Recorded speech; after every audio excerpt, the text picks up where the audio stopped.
Northern Chile, the Atacama Desert, the San Jose Mine. Deep underground, the exit vanished in seconds.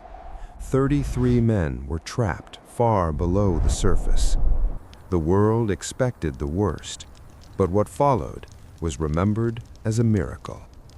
Imagine a place where no mistake is allowed, where thousands of tons of rock are above your head, where the depth is 700 meters, and where, if something goes wrong, no one can come to help. In August 2010, 33 people found themselves in exactly such a place, and the whole world believed they would not come out alive. The San Jose mine in Chile collapsed without warning. The only exit disappeared in seconds. Communication stopped.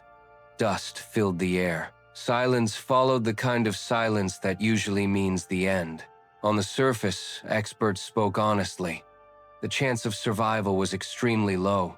Food supplies were enough for only a few days. The temperature underground was over 40 degrees Celsius. The air was limited. Soon, officials said openly, most likely, the miners were dead. Families stayed. Desert tents. Photos of loved ones.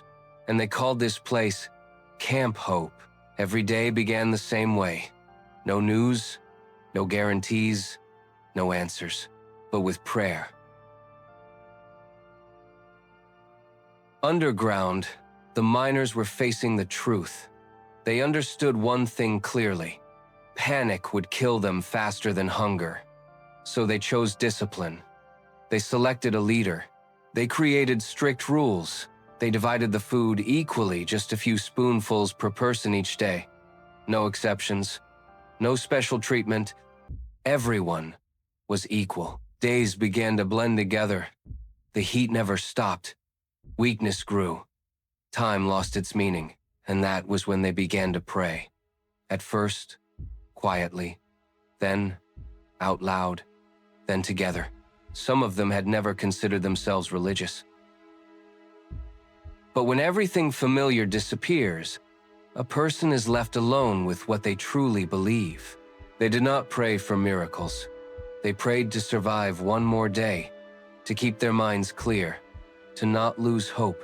Above ground, drilling machines worked non-stop.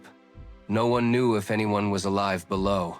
Every meter drilled could be the last. And on the 17th day, everything changed.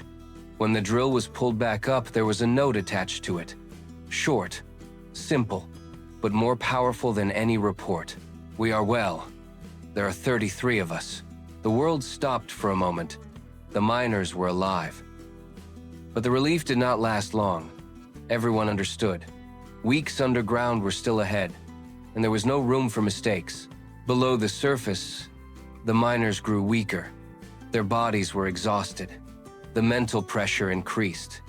To survive, they strengthened their routine. They followed a daily schedule. They created a small prayer corner. They supported one another. Later, many of them said the same thing. In their darkest moments, they did not feel alone. They felt supported, as if someone was giving them strength when they had none left. On the surface, Camp Hope did not disappear. People stayed. Prayers continued. The entire world watched live. Finally, the rescue began. A capsule built for one person slowly descended into the mine. Each rescue took nearly an hour. The danger remained until the very last second. When the first miner reached the surface, he did not smile. He did not speak. He fell to his knees, and he prayed. One by one, all 33 miners came out. Alive, conscious, not a single life lost. Engineers spoke about calculations. Experts spoke about discipline. Journalists spoke about technology. But the miners spoke about something else. About faith. About prayer. About the fact that in the deepest darkness, they were not alone. One of them later said words remembered by millions. There were not 33 of us down there. There were more.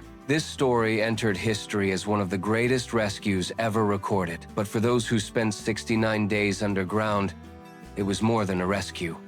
It was a reminder that when human strength ends, sometimes only faith remains. And sometimes, that is enough to lead a person back into the light.